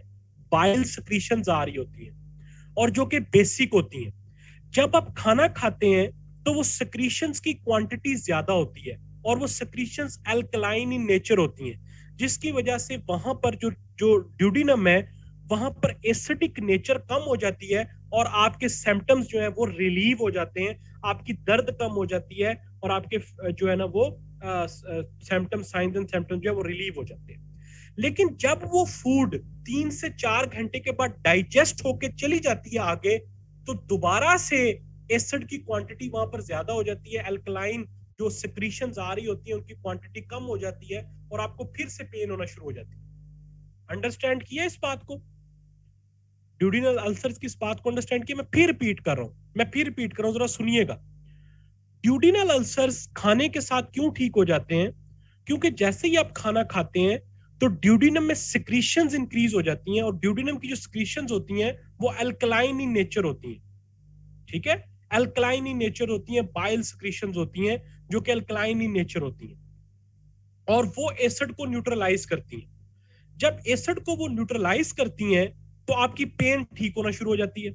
लेकिन 3 से 4 घंटे के बाद जब वो डाइजेशन का अमल पूरा हो जाता है, तो वो अल्कलाइन सिक्रीशंस की क्वांटिटी कम हो जाती है और दोबारा से एसिड की क्वांटिटी इंक्रीज हो जाती है और आपको फिर से पेन होना शुरू हो जाती है। तो दिस इज ड्यूडिनल अल्सर्स। जी एपिगैस्ट्रिक पेन डॉक्टर साहब, duodenal ulcers. Clear? All clear? पकड़ लोगे पेशेंट को किसको ड्यूडिनल अल्सर्स है। और गैस्ट्रिक अल्सर्स खाने के साथ क्यों ज्यादा हो जाते हैं भाई? क्योंकि गैस्ट्रिक अल्सर्स का ताल्लुक जो है वो आपके स्टोमिक में है और स्टोमिक में तो एसिडिक सिक्रीशंस इंक्रीज हो जाती हैं, तो गैस्ट्रिक अल्सर्स खाने के साथ ज्यादा हो जाती हैं। क्लियर? तो हिस्ट्री में क्या पॉइंट पूछोगे उससे? हिस्ट्री में क्या पॉइंट पूछोगे उससे कि भाई आपको खाने के साथ दर्द ज्यादा होती है या खाने के साथ दर्द ठीक हो जाती है? अगर वो कहे कि खाने के साथ मेरी दर्द ठीक हो जाती है तो आप ये कहोगे कि इसको ड्यूडिनल अल्सर्स का मसला है। और अगर वो कहे कि खाने के साथ मेरी दर्द बढ़ जाती है तो आप उसे कहोगे इसे गैस्ट्रिक अल्सर्स का मसला। क्लियर होगी बात? Am I clear with this point? मैं इस क्लिनिकल पॉइंट के साथ क्लियर हूं? ठीक है। लेकिन हमारी मेडिसिन हमें कहती है, हमारी मेडिसिन कहती है कि भाईजान आप जो मर्जी कर लें, आप जो जितनी मर्जी अच्छी हिस्ट्री ले लें, लेकिन अगर आपको एक डेफिनेटिव डायग्नोसिस बनाना है ना, जिससे आपको एग्जैक्ट पता चले कि पेप्टिक अल्सर डिजीज ही है और ये ड्यूडिनल है या गैस्ट्रिक है, उसके लिए आपको एंडोस्कोपी या बेरियम स्टडी करवानी ही पड़ेगी। एंडोस्कोपी या बेरियम स्टडी करवानी ही पड़ेगी। वो कहता है कि भाई there is no way to diagnose PUD without endoscopy and barium studies. और ये लाइन ऐसे ही नहीं मैंने उठाई हुई, ये एक बहुत ही ऑथेंटिक बुक की लाइन है और ये बिल्कुल सही है कि आप तुक्के तो लगा सकते हो, आप अपना डायग्नोसिस करके अच्छा सा करके आप उसको उसके मुताबिक ट्रीट करो, लेकिन अगर आपको डेफिनेटिव डायग्नोसिस चाहिए ना कि 100% आपको करेक्ट डायग्नोसिस चाहिए, तो फिर आपको फिर यही है कि आप एंडोस्कोपी करें और साथ में या बेरियम स्टडीज करवाएं। लेकिन वो कहता है कि ये जरूरी नहीं कि आपने हर किसी की एंडोस्कोपी करनी है। कब एंडोस्कोपी करनी है? आप बिल्कुल उसको ट्रीट करके देखें, आप एक नॉन इन्वेसिव प्रोसीजर के साथ उसकी मैनेजमेंट करें, लेकिन कब आपने हर सूरत एंडोस्कोपी करवा के ही डायग्नोसिस करना है, तो उसके लिए 3 कंडीशंस रख दी गई हैं। ये प्रॉफ का आपका यूक्यूबी है, ये प्रॉफ का आपका यूक्यूबी है और ये वाइवा में भी सुनते हैं कि क्या बेटा देखो, मैंने आपको कल भी समझाया था कि अगर आपने एग्जामिनर ने आपसे ये पूछा ना कि आपके पास जर्ड का पेशेंट आया है तो उसके डेफिनेटिव डायग्नोसिस के लिए मैं एंडोस्कोपी करा लूं, और अगर आपने कहा ना कि हाँ सर करा लें, तो वो वहीं पर आपको समझ लेगा कि ये रट्टे वाला बच्चा, इसका कोई कॉन्सेप्ट नहीं। आप कहोगे कि नहीं सर, हम पहले उसको क्लिनिकल और हिस्ट्री देखेंगे, अगर जर्ड के साथ कोई कॉम्प्लिकेशन है या मैंने कल आपको 2-3 पॉइंट्स बताए थे कि उसको एज उसकी ज्यादा है या उल्टियां खून वगैरह आ रहा है, अलार्मिंग सिम्टम्स है, तब एंडोस्कोपी कराएंगे। इसी तरह पेप्टिक अल्सर डिजीज में आप कब एंडोस्कोपी कराएंगे? जब एज उसकी लेस देन 50 है और आपने उसको प्रोटॉन पंप इनहिबिटर्स के साथ ट्रीट किया है। अब जरा सुने, मैं आपको पहले ना लेमैन लैंग्वेजेस में तीनों समझाता हूं।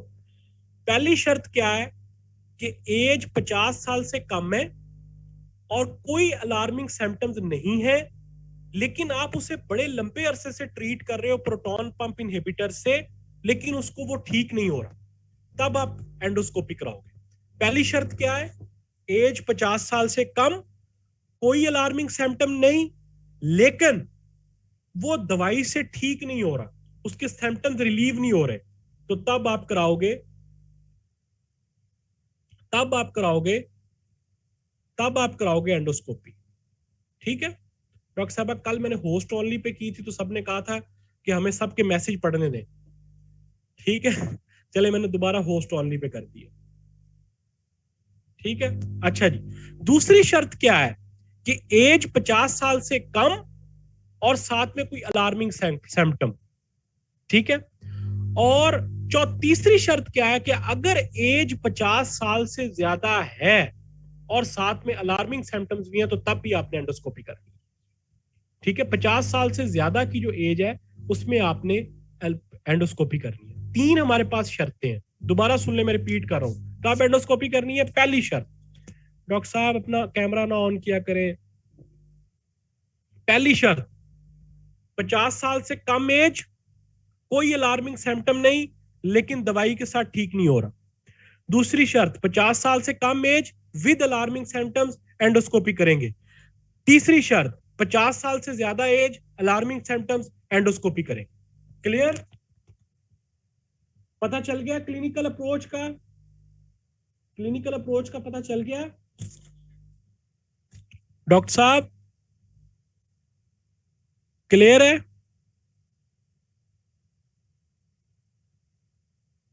नहीं नहीं, ये हम पेप्टिक अल्सर डिजीज की बात कर रहे हैं, गैस्ट्रिक डिजीज की बात कर रहे हैं, उसकी इंडिकेशंस हैं, ठीक है ना? ओवरऑल एंडोस्कोपी की नहीं है कि पूरी जीआईटी की एंडोस्कोपी की इंडिकेशंस है, नहीं। हम इस वक्त जो डिजीज पढ़ रहे हैं उसकी है डॉक्टर साहब। अच्छा अच्छा, आप देखें यहां पर लैब्स हमारे पास कौन कौन सी हैं। जी बिल्कुल, हम देखेंगे ना, बेरियम स्टडी करा के हम देखेंगे कहीं पर कोई ऑब्स्ट्रक्शन या स्ट्रक्चर तो नहीं बन गया। बेरियम स्टडी से हम ये देखेंगे ना, बेरियम स्टडी से हमने, क्योंकि डेफिनेटिव डायग्नोसिस अगर हमने बनाना है तो हम साथ में देखेंगे कि कोई कॉम्प्लिकेशन और तो नहीं बन गई। अगर एक पेशेंट है वो एंडोस्कोपी को नहीं कर सकता, तो हम पहले उसको, हम सस्पेक्टेड है कि मे बी इसमें कोई स्ट्रक्चर हो, मे बी इसमें कोई ऑब्स्ट्रक्शन हो, हम गलत सोच रहे हो, इसको पेप्टिक अल्सर का मसला ही ना हो, ठीक है? इसको कोई स्ट्रक्चर प्रॉब्लम हो, इसको कोई परफोरेशन की प्रॉब्लम हो गई हो। परफोरेशन को हम देख सकते हैं, स्ट्रक्चर्स को हम देख सकते हैं, कोई ऑब्स्ट्रक्शन को हम देख सकते हैं, ठीक है? हमने जब रूल आउट करना है तो फिर हम तमाम कॉजेज को रूल आउट करेंगे ना। क्लियर होगी बात? अच्छा, अब हमारे पास लैब्स, गैस्ट्राइटिस की हमारे पास दो तरह की हमारे पास लैब है। अब मेरे पास एक क्वेश्चन आया है कि सर गैस्ट्राइटिस को क्लिनिकली कैसे डिफरेंशिएट करेंगे पेप्टिक अल्सर डिजीज से? तो डॉक्टर साहब मैं अब यही कह सकता हूं कि अल्लाह ही मालिक है। मेरे ख्याल से पिछले 57 मिनट से मैं यही समझा रहा हूं कि एक्यूट और क्रॉनिक को आपने कैसे डिफरेंशिएट करना है, एक्यूट को आपने कैसे कैटेगराइज करना है, क्रॉनिक में आपके पास क्या डिफरेंसेस हैं। अब इसके बाद जो है ना वो आप ग्रुप में पूछ लीजिएगा, वहां पर इंशाल्लाह आपको आंसर मैं दे दूंगा। टेंशन ना लें, लेकिन प्लीज लेक्चर को अगर आप गौर से सुने तो कभी मार ना खाएं आप। मैं छोटे से छोटा और बारीक से बारीक पॉइंट भी बताता हूं कि आपने पेशेंट को कहां पकड़ना है और कैसे पकड़ना है, और इंशाल्लाह आप लोग याद करेंगे कि किसी ने आपको ये पढ़ाया था। जब पेशेंट आपके पास आएंगे ना और जब वो आपको बताएंगे तो इंशाल्लाह आप याद करेंगे कि हाँ, किसी ने हमें ये बातें बताई थी, जिससे हम फौरन पकड़ लेते हैं। घरों में जाएं, घर में कभी भी हिस्ट्रियां लेना सीखें, अपने घर में हिस्ट्रियां लिया करें। किसी को कोई सर में भी दर्द हो जाए तो बिठा लें उसको, क्यों हुई है, कब से हुई है, कोई टेंशन ली है, कोई परेशानी ली है, सोचे। अच्छा जी, लैब्स हमारे पास इसकी दो तरह की होती हैं, इन्वेसिव लैब्स होती हैं और नॉन इन्वेसिव लैब्स होती हैं। मुझे ये बताएं सबसे पहले कि पेशेंट अगर आपके पास आया है पेप्टिक अल्सर डिजीज का, क्या आप उसकी क्या कराएंगे? नॉन इन्वेसिव लैब्स कराएंगे पहले या इन्वेसिव लैब्स पहले करवाएंगे? नॉन इन्वेसिव करवाएंगे। नॉन इन्वेसिव लैब्स में हमारे पास तीन तरह की लैब्स हैं। एक होता है यूरिया ब्रेथ टेस्ट, एक होता है सीरोलॉजिकल टेस्ट जिसमें हम देखते हैं कि एंटीबॉडीज बन रही हैं उसके अगेंस्ट, एंटीबॉडीज पॉजिटिव तो नहीं है एच पाइलोरी के अगेंस्ट। और एक होता है स्टूल एंटीजन टेस्ट जिसमें हमें एंटीजन का पता चल जाता है, स्टूल में हमें पता चल जाता है कि,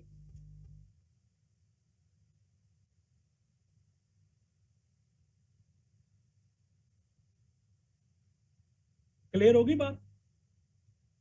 ठीक है, एक यूरिया ब्रेथ टेस्ट, एक सीरोलॉजिकल टेस्ट और एक स्टूल एंटीजन टेस्ट।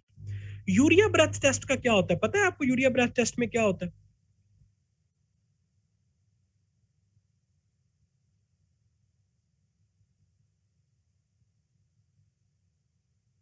ठीक है, इसमें हम करते क्या है, एक सेकंड जी, अजान हो रही है, अजान का वक्फा ले लें, सिर्फ 5 मिनट मैंने और आपको पढ़ाना है, ठीक है? 5 मिनट, 5 से 6 मिनट का और रह गया लेक्चर, अजान हो जाए।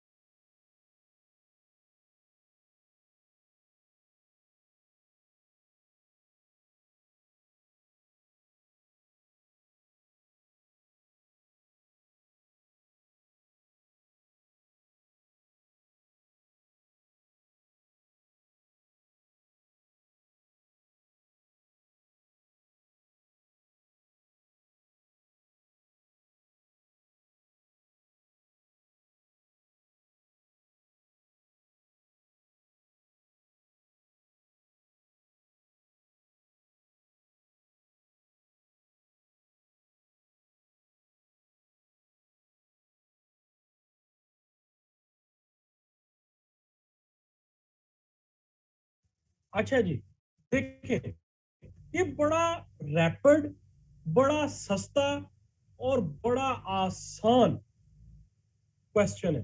ठीक है, बड़ा सस्ता, ठीक है, बड़ा सस्ता और बड़ा इजी जो है ना वो मेथड है ये देखने के लिए कि एच पाइलोरी है या नहीं। इसको हम कहते हैं urea breath test. Urea breath test में क्या करते हैं कि एक पेशेंट को ना एक लेबल्ड यूरिया पिलाते हैं, कहते हैं यार ये ड्रिंक पीना जरा।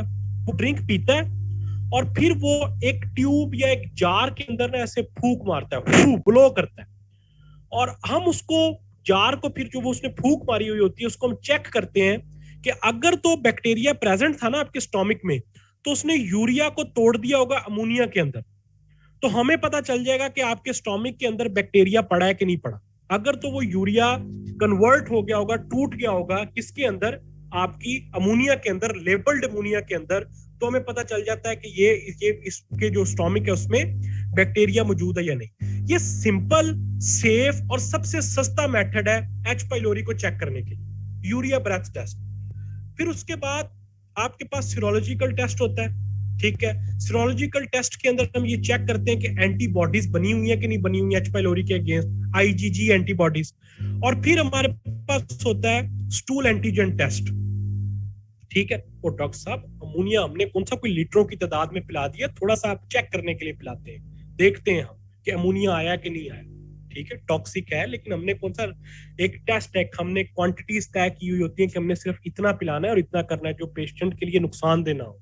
ठीक है, और हम यूरिया देते हैं, एक लेबल्ड सिंथेटिक यूरिया देते हैं जिससे हमें पता चल जाता है कि इसमें है या नहीं। अच्छा, दूसरा आपके पास है सीरोलॉजिकल टेस्ट। तीसरा आपके पास होता है स्टूल एंटीजन टेस्ट, जिससे हम एंटीजन का पता लगाते हैं, और ये लेस एक्यूरेट टेस्ट है। अगर आप इन दोनों में से दो टेस्टों की बात करें, एक यूरिया ब्रेथ टेस्ट आपका सबसे सिंपल और सेफर टेस्ट है एंडोस्कोपी का, और दूसरा जो है वो आपके पास सीरोलॉजिकल टेस्ट है जो कि जिसमें हम आईजीजी एंटीबॉडीज को चेक करते हैं। ठीक है, क्लियर होगी बात। ये आपके नॉन इन्वेसिव टेस्ट है। जी डॉक्टर साहब, जब यूरिया टूटता है तो अमोनिया और कार्बन डाइऑक्साइड ही बनती है ना। ठीक है, ये आपके नॉन इन्वेसिव टेस्ट है। अब इन्वेसिव टेस्ट जो है वो आपके पास एंडोस्कोपी है जिसमें हम बायोप्सी वगैरह करते हैं, या आप बायोप्सी स्पेसिमन का कल्चर लेते हैं। लेकिन ये आप उसी सूरत में करते हैं इन्वेसिव टेस्ट जब, मैंने आपको पहले बताया है कि आपके पास 3 कंडीशंस हैं कि आपने तभी इन्वेसिव टेस्टों की तरफ जाना है कि जब आप पेशेंट को कोई मेडिसिन दे रहे हैं और बार बार देने के बाद भी वो ठीक नहीं हो रहा। ठीक है, या आपने उसकी जो एज है वो 50 साल से कम है और साथ में उसको अलार्मिंग सिम्टम्स है, या उसकी एज 50 साल से ज्यादा है और फिर भी उसको अलार्मिंग सिम्टम्स है, तब आपने इन्वेसिव टेस्टों की तरफ जाना है। हर किसी के साथ आपने इन्वेसिव टेस्ट नहीं कराना। यहां तक सब क्लियर है? यहां तक सब कुछ क्लियर है? मैनेजमेंट की तरफ चलें। अच्छा, अब मैनेजमेंट के लिए हम फिर वही चार्ट बनाते हैं। मुझे बताएं, हम सबसे पहले प्रॉब्लम्स काउंट करते हैं, हमारे पास प्रॉब्लम क्या क्या है। सबसे पहला प्रॉब्लम हमारा क्या है? Offending agent. ठीक हो गया। दूसरा प्रॉब्लम हमारे पास क्या है? प्रोटेक्टिव मैकेनिज्म्स हमारे पास कम हो गए।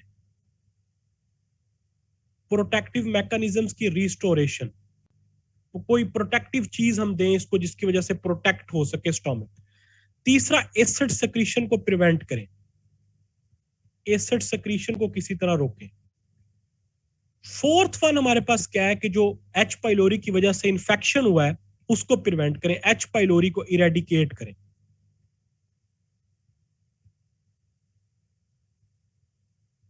इरेडिकेट करें। अब मुझे बताएं इन चारों को हम कैसे ट्रीट कर सकते हैं। पहले को हम कैसे ट्रीट करें? लाइफस्टाइल को मॉडिफाई करा के। अगर वो एनसेड्स ले रहा है तो उसका अल्टरनेटिव लेके, लाइफस्टाइल को मॉडिफिकेशन करा के।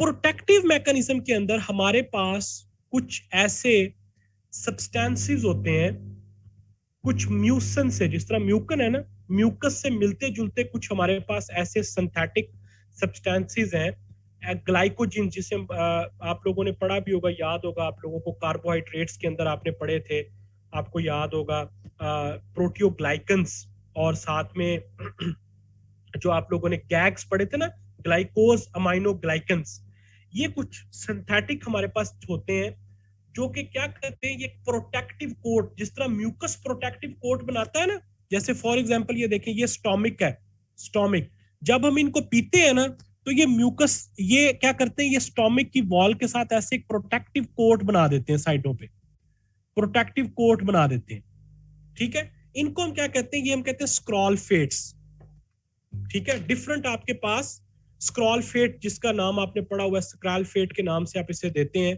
ठीक है। तो ये आपके पास होते हैं, इनको हम कहते हैं साइटोप्रोटेक्टिव एजेंट्स। ये मोहम्मद उस्मान साहब को भी एक मसला है, इन्होंने भी जो है ना वो लाइनें लगानी है, इनको ना हम एक अलग बोर्ड दे देते हैं जहां पर ये लाइनें लगा लिया करें, ठीक है।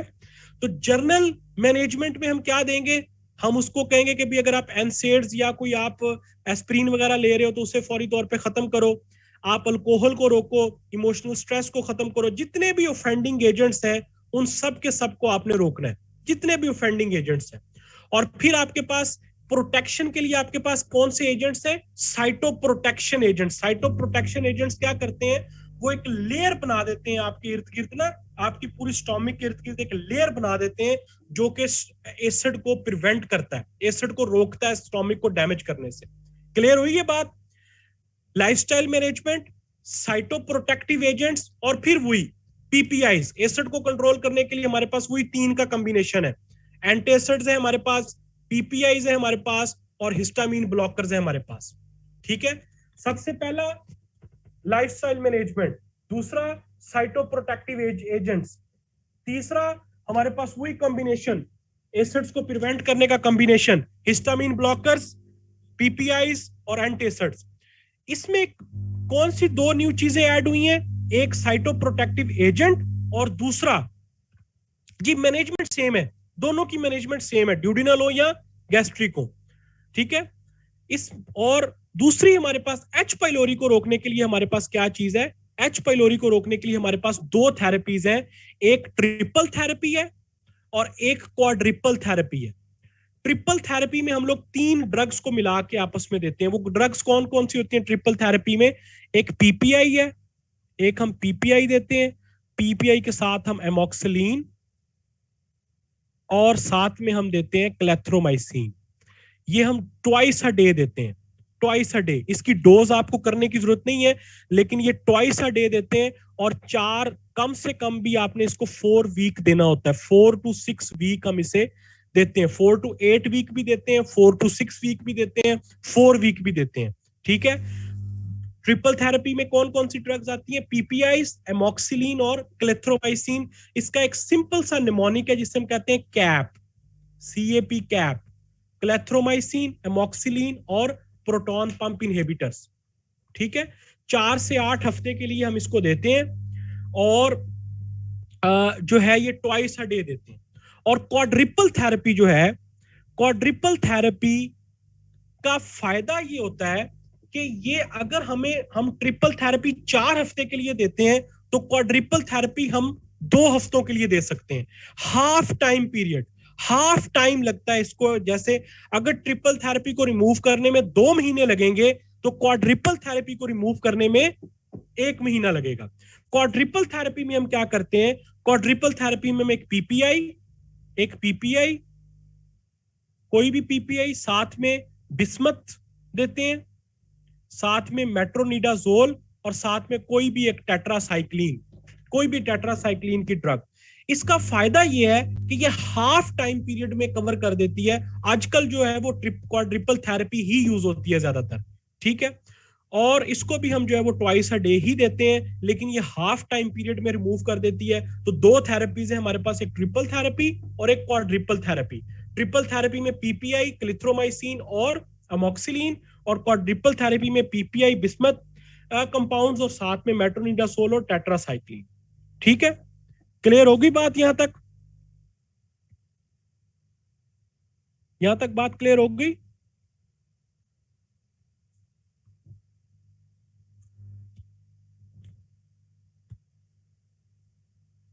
अच्छा जी, अब मुझे एक बात का जवाब दें, एक वाइवा का क्वेश्चन है बहुत इंपॉर्टेंट, और जिसको डिस्टिंक्शन देनी हो ना उससे ये वाइवा का क्वेश्चन पूछते हैं। क्वेश्चन जरा सुने पहले। हमें ये कैसे पता चलेगा कौन, ये मैंने लिखा तो हुआ है नीचे, आपको समझ तो आप पढ़ गए होगी, लेकिन ये समझाना आपको जरूरी है। वो कौन सा ऐसा टेस्ट है जिससे हमें ये पता चलेगा कि बैक्टीरिया स्टोमिक से रिमूव हो रहा है, यानी कि पेशेंट ठीक हो रहा है। फॉलो अप के लिए इन्वेस्टिगेशन ऑफ चॉइस हमारी कौन सी होनी चाहिए? ये तो मैंने लिखा हुआ है ना, यूरिया ब्रेथ टेस्ट, लेकिन बच्चे पता क्या बताते हैं? सीरोलॉजी। सीरोलॉजी, मुझे ये बताएं, सीरोलॉजी कभी भूल के भी नहीं कह देना। क्यों? क्यों? क्यों नहीं कह देना? क्योंकि भाई एंटीबॉडीज बहुत तेजी से रैपिडली नीचे नहीं आती। एंटीबॉडीज रहती हैं एक लंबे अरसे तक। एंटीबॉडीज एक टाइम पीरियड तक रेजिस्ट करती हैं। सीरोलॉजी कभी भी डिस्टिंग्विश नहीं करेगी कि ये एक्टिव इन्फेक्शन है या ये रिमोट इन्फेक्शन है। डिस्टिंग्विश क्या करेगी? Urea breath test. Urea breath test से हमें फौरन पता चल जाएगा कि बैक्टीरिया की क्वांटिटी कम हो रही है या ज्यादा हो रही है। अगर पहले पहले पहले दिन हमने टेस्ट किया था तो 50 मॉलिक्यूल्स बने थे अमोनिया के और साथ में 50 मॉलिक्यूल्स बने थे कार्बन डाइऑक्साइड के, लेकिन 4 हफ्ते के बाद ये बने हैं 20-20। तो इट मींस के पेशेंट ठीक हो रहा है, इट मींस के पेशेंट रिकवरी की तरफ जा रहा है। तो urea breath test is the investigation of choice for the follow up. एक तो इजी भी है, आसान भी है और पकड़ लेते हैं फौरी तौर पे। ठीक है। हाँ, अब कह रहे स्टूल एंटीजन टेस्ट क्यों नहीं है? डॉक्टर साहब मुझे ये बताएं कि क्या एंटीजन एक कोई क्राइटेरिया है जिससे आपको पता चल सकता है कि कोई डिजीज कितनी ज्यादा एक्टिव है? एंटीजन तो मरे हुए बैक्टीरिया के भी होते हैं, जो बैक्टीरिया मर जाते हैं उनके भी तो एंटीजन रिलीज हो रहे होते हैं ब्लड में। तो आप स्टूल एंटीजन टेस्ट कराएं और उसमें एंटीजन की क्वांटिटी आ जाए 100, तो वो एंटीजन 100 मरे हुए बैक्टीरिया के भी तो हो सकते हैं। वो एक्टिव बैक्टीरिया के ना हो एंटीजेंस। एंटीजेंस तो बैक्टीरिया के खत्म होने के बाद आने हैं ना। तो and stool antigen test is not accurate test. आपका जो फॉलो अप का एक्यूरेट टेस्ट है वो यूरिया ब्रेथ टेस्ट है। सीरोलॉजी को आप इसलिए नहीं रखते क्योंकि एंटीबॉडीज आपकी बॉडी में लंबे अरसे तक रेजिस्ट करती हैं। ठीक है ना, एंटीबॉडीज फौरन से डाउन नहीं हो जाती, फौरन से खत्म नहीं हो जाती। लेकिन यूरिया ब्रेथ टेस्ट से आपको पता चल जाएगा कि पहले कितने बने थे, अब कितने बने। आपको पता चल जाएगा अगर बढ़ गए हैं, अगर पहले फर्स्ट डे में 50 मॉलिक्यूल्स थे और अब 80 बन गए हैं, तो इट मींस कि भाई ये तो इन्फेक्शन बढ़ता जा रहा है। एम आई क्लियर डॉक्टर साहब? समझ आई है? मजा आता है पढ़ने का?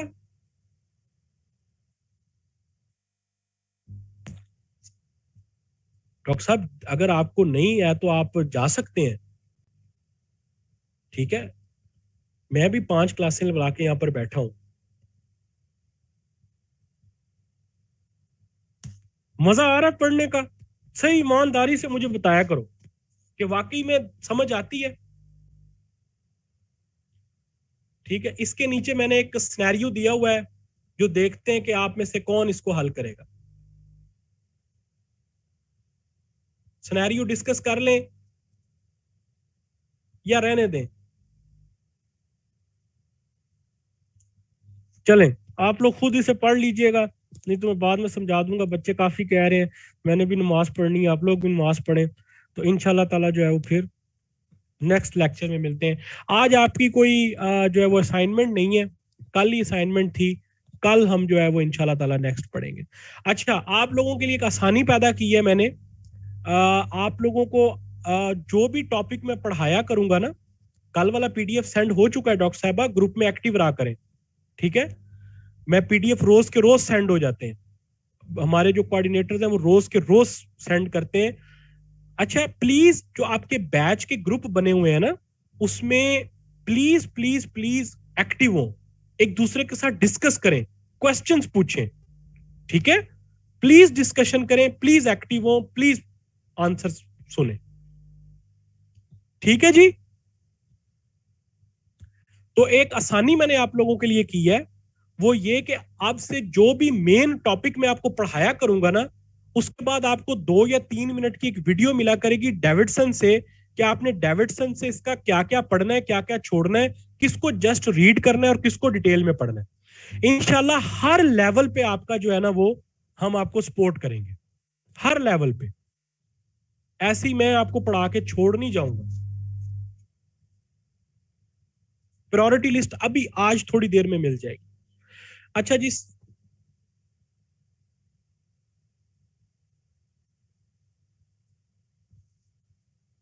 अच्छा चले, अब जिसने जाना है चला जाए, और अगर किसी ने मेरे साथ ये सिनेरियो डिस्कस करना है तो वो कर ले।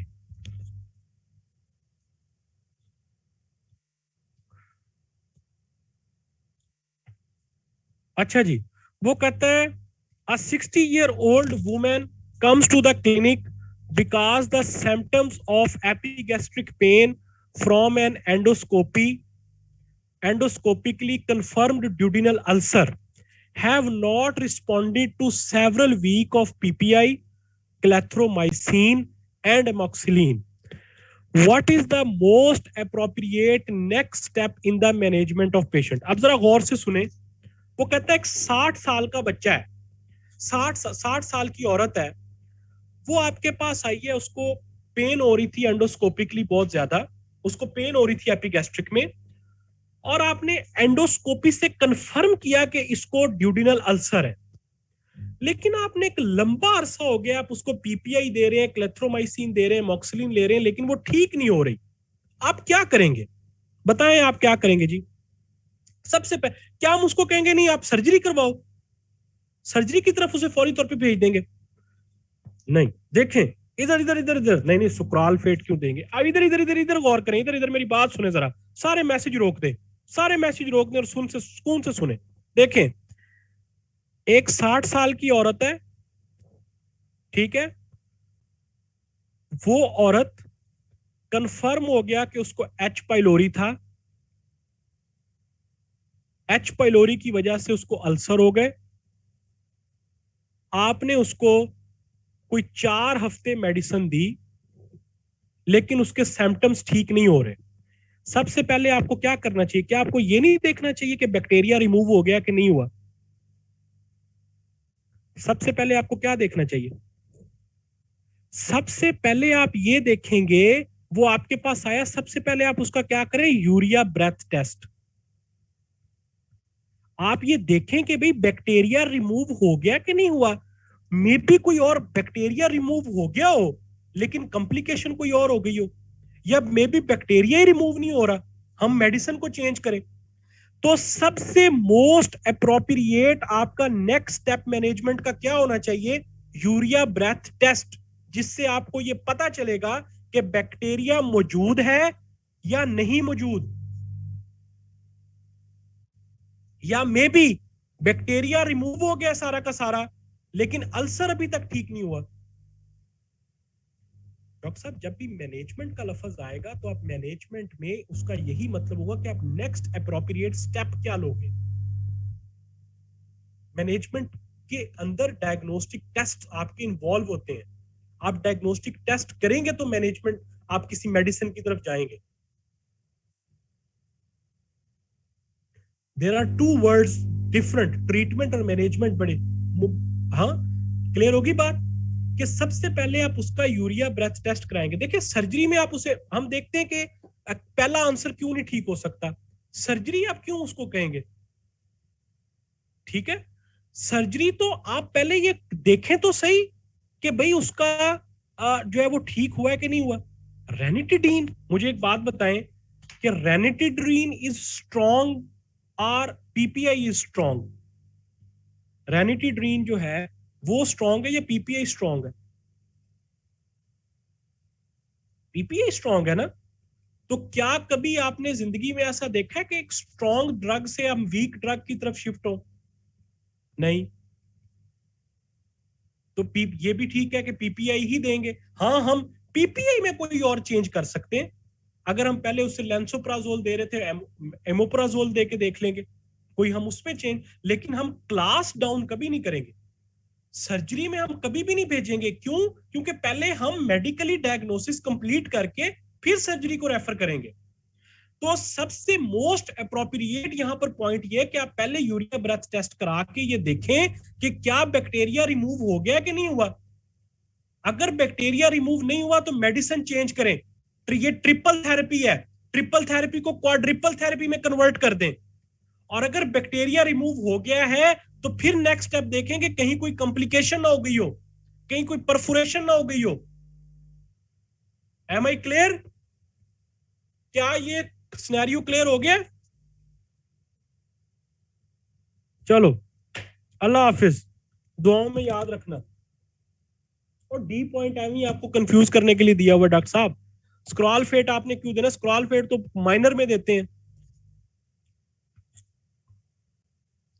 दुआओं में याद रखिएगा। मेरी बस करा देते हैं आप, यकीन माने बस करा देते हैं आप मेरी। चले, मुझे खुशी है कि आप लोगों को समझ आ जाती है। बस अगर आप लोगों को समझ आ जाती है और अगर आप लोगों को वाकई में लगता है कि यार ये लेक्चर आपको वर्थ करता है और आप लोगों के जो मेरी मेहनत जाया नहीं हो रही, तो मेरे लिए यही काफी है बस। अल्लाह हाफिज।